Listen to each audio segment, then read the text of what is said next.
A group of us have spent years in trying to deal with late identification of children with significant hearing loss, because many of those hearing losses were present at birth. And yet, when I start in the profession, with even severe hearing loss, the child was often 2, sometimes as late as 3 years old before the hearing loss was identified. Because reasonably, what the parents were concerned about many times was, why isn't my child talking? And the thought of hearing loss in many cases was never brought to their attention. So one of the things I was really pleased was the opportunity to be a member and later to chair a national committee, the Joint Committee on Infant Hearing, which brought physicians, speech-language pathologists, audiologists, all together to look at the problem and then to develop guidelines and recommendations for early identification. And the good news is it's worked very well in most cases. And what we're now finding is that children that were identified no later than 3 to 6 months often have essentially normal speech and language development by school age, and so prevents school failure. I became a member of the Tucson AIDS Project.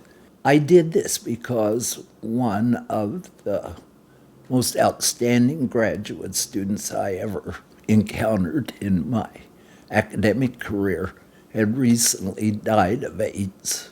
And so I did that more in honor of him than anything else.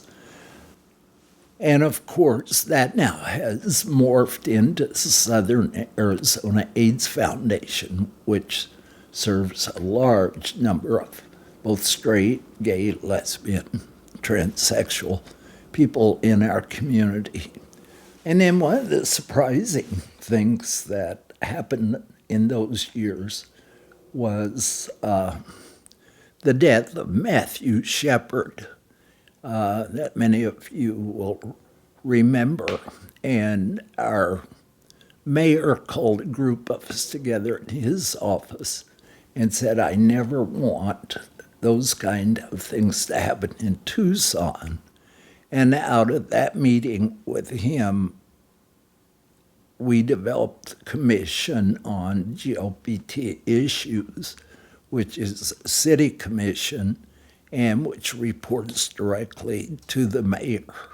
So I feel like Tucson was really in the forefront nationally in terms of coming to grips with some of the problems that the gay and lesbian community was facing.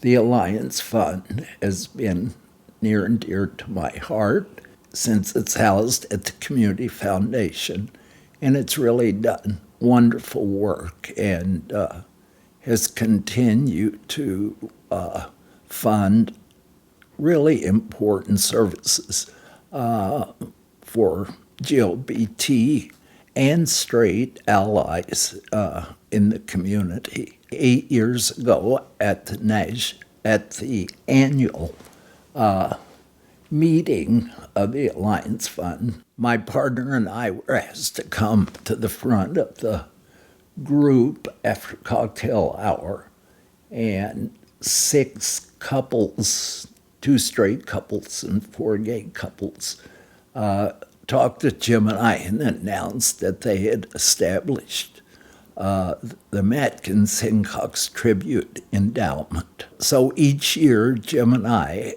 are privileged to be able to underwrite and fund one of the projects that the Alliance Fund has approved for funding. That really was the highlight of my involvement and time with the Community Foundation.